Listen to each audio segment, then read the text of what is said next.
Shalom, loved ones. As best I can remember, it was the spring of 1981. I was 11 years old. The sun was shining and the sky was blue as I walked beside my mom to a church that was just down the street from our house. At that age in my life, I could count on one hand the number of times I remember going to church. This visit stands out in my memory because I recall my mom crying on the way. I didn't know at the time what was upsetting her so much, but as we approached the property, she managed to compose herself. We opened the front door, and by the sound of the singing inside, I could tell the service was already underway. So we just crept quietly through the foyer. The inner doors to the sanctuary were open, and just inside there was enough room in the pew on the back row for the two of us. We each grabbed a bulletin from a small table by the doorway, and she motioned with her finger for me to be quiet as we snuck in unnoticed. Throughout the service, she kept dabbing her eyes with some tissues as she did her best to weep quietly so as not to draw attention to us. And as we came to the closing song, she said, "Let's go," as she grabbed my hand and we made our way back home. It was a strange experience at the time, but when I got older, I came to understand that my mom's tears were born of both shame and desperation. You see, even as her heart was crying out for God's love and deliverance to break through, she knew that if the people at that church knew her story and what had led her there that day, she would feel ashamed. And that's why she planned to arrive late and leave early. She wanted to be with God, but she also wanted to avoid the inevitable judgments she would receive should the people there know her real story. You see, many years ago, when I was still just a preschooler, my mom had an affair. It wasn't long after this came to light that her marriage of 11 years came to an end. At first, she thought the man she had been seeing would marry her. Not wanting to be saddled with the care of 4 kids and a needy woman, he left. In time, she met another man, and they married in the summer of 1979. His name was Jim, and he was a heavy drinker who could con his way into people's lives, including a variety of employment and housing opportunities. A concrete worker at 6 foot 4 inches tall and 240 pounds, you did not want to cross him. My mom had discovered this firsthand not long into their marriage, as he could often become volatile when he was drunk. I remember one night in the fall of 1980 hearing my mom begging him to stop as he hit her over and over again in the kitchen when I and my siblings were all in bed. Our life at the time was one of not only instability, but also one of poverty. We got evicted from the various places we had been living in about every 6 months or so.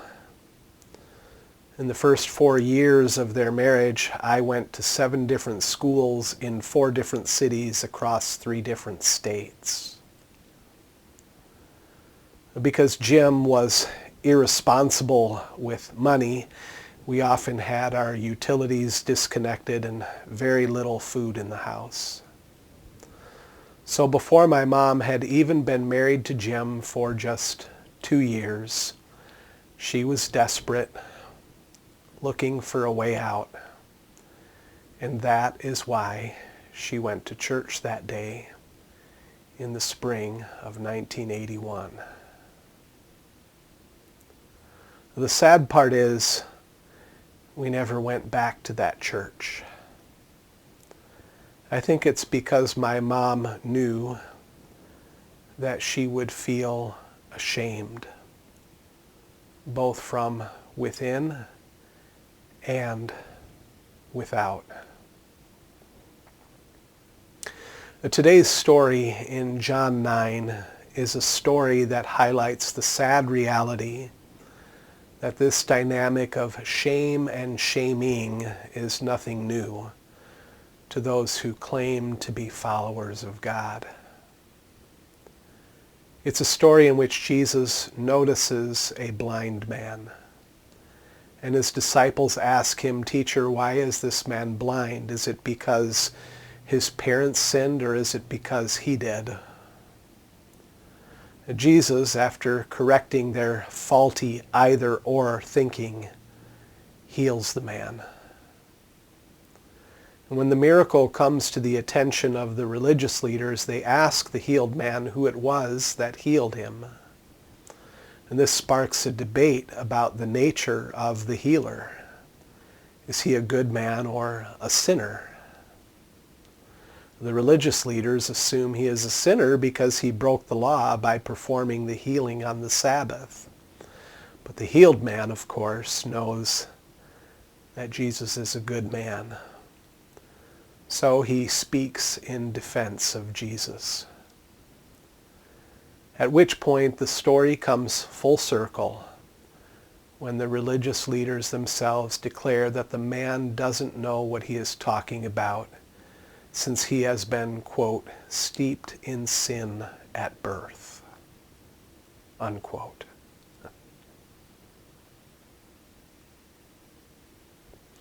My personal experience tells me that the situation with the church of today is sadly similar to this scenario in John chapter 9. Notice that it is only Jesus and the healed blind man who can see anything really clearly at all. Everyone else in the story makes faulty assumptions about who Jesus is and what the blind man's story really is. Indeed, the first thing that is said about Jesus in the story is that, quote, he saw, unquote, the blind man. The phrasing suggests a double meaning to me in that Jesus not only saw the blind man's physical state, but he also saw into his heart, his actual life situation. Jesus saw the man for who he really was. Meanwhile, everyone else was blind to the man as Jesus saw him. How often it is that Christians today mirror this narrow, judgmental way of being in the world. I think this is largely because we have been taught to see people through the labels we have created for them to keep our preferred worldview intact, nice and safe and tidy. We label people in the church today by their relationship status, single, married, or divorced.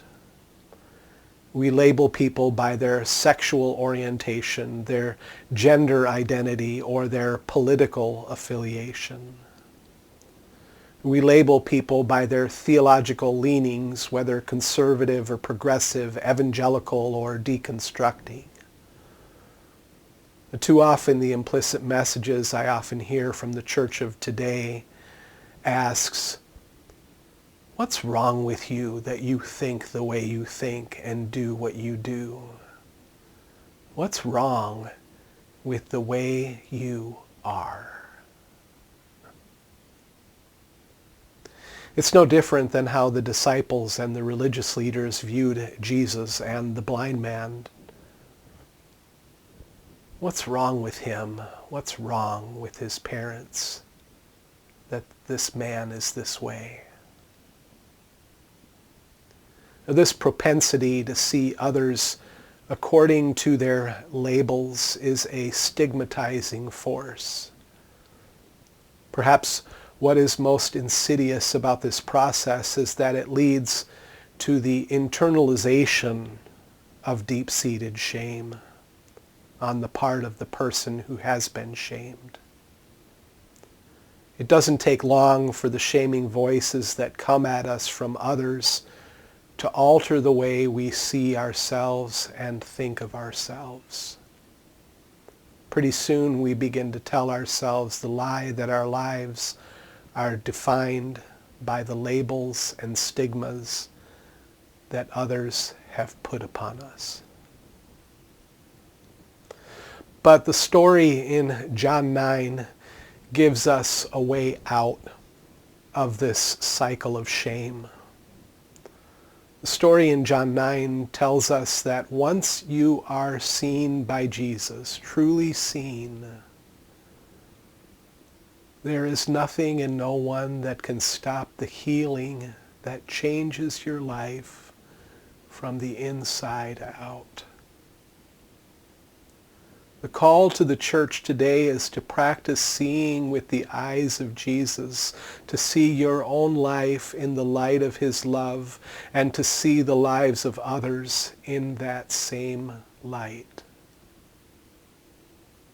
The call to the church today is to stop making assumptions about people, to be fully present to each person we encounter, to humanize others and oneself. Our call is to see beyond the various stigmas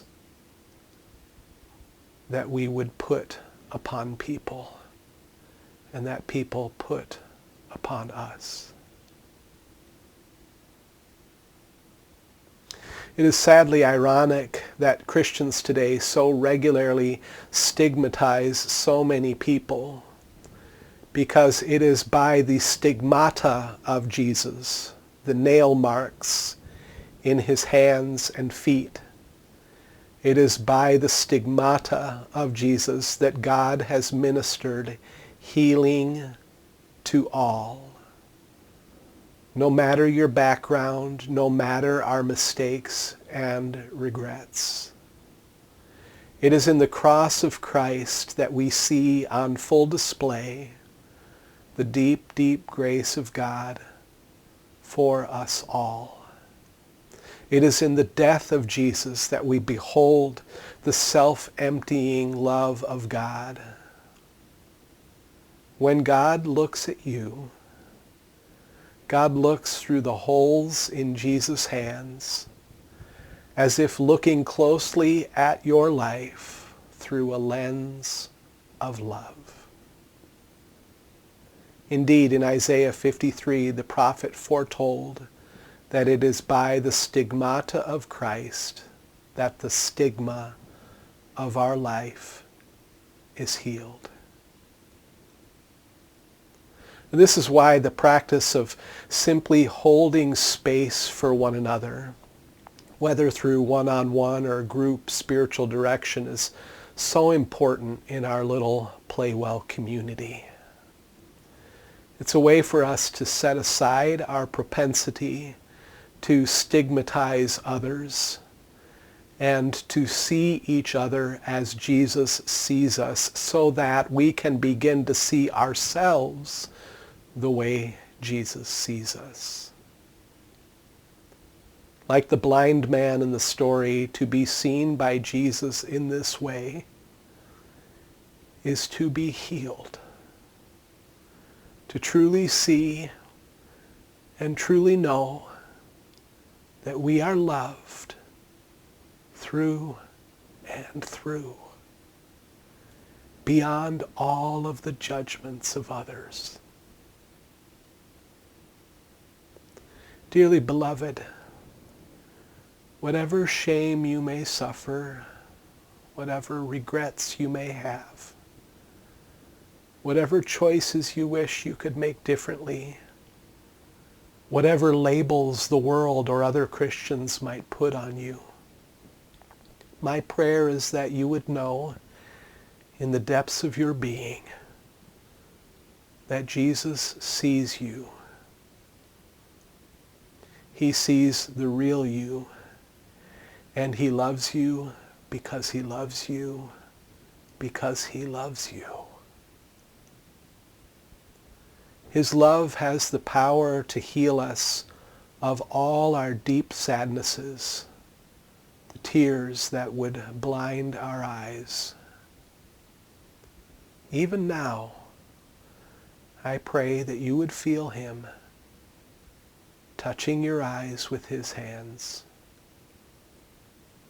that the eyes of your heart would be opened to see his eyes of love for you, to look into those eyes so that you would see yourself the way he sees you, as your truest self, fearfully and wonderfully made, as one who is being remade with ever-increasing beauty to reflect his glorious radiance and light. Amen and amen.